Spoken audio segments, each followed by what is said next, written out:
સુરત માંગરોળના કોઠવા ગામના ગ્રામજનોના મતદાર યાદીમાંથી નામ કમી કરી દેવામાં આવતા જાગૃત ગ્રામજનો દ્વારા પોલીસમાં આ બાબતની રજૂઆત કરવામાં આવી છે.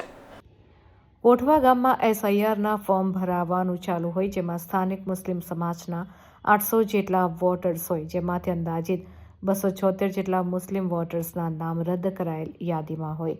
જે બાબતે લોકો જાગૃત થતાં ખોટી રીતે રદ કરાયેલ આ યાદી બાબતે કોસંબા પોલીસ સ્ટેશનને લેખિત રજૂઆત કરવામાં આવી હતી.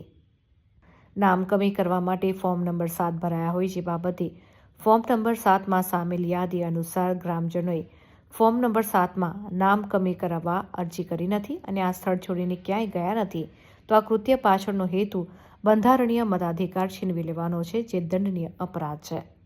તપાસ કરતા જાણવા મળ્યું કે ફોર્મ નંબર 7 ભરનાર કોઈ અજાણ્યો વ્યક્તિ રાજેશ વસાવા, જે કોઠવા ગામનો રહેવાસી નથી, છતાંય સ્થાનિકોના નામ રદ કરવા માટે ખોટા ફોર્મો ભર્યા છે, જેથી રાજેશ વસાવા ઉપર કાયદેસરના પગલાં લેવામાં આવે તેવી ગ્રામજનો દ્વારા માંગણી કરવામાં આવી છે.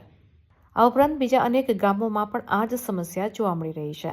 સ્થાનિક મુસ્લિમ સમાજના લોકોના નામ મતદાર યાદીમાંથી ખોટી અરજીઓના લીધે નામ રદ કરવામાં આવી રહ્યા છે, જે માટે સરકાર દ્વારા યોગ્ય પગલાં લેવામાં આવે તેવી માંગ ઉઠી છે.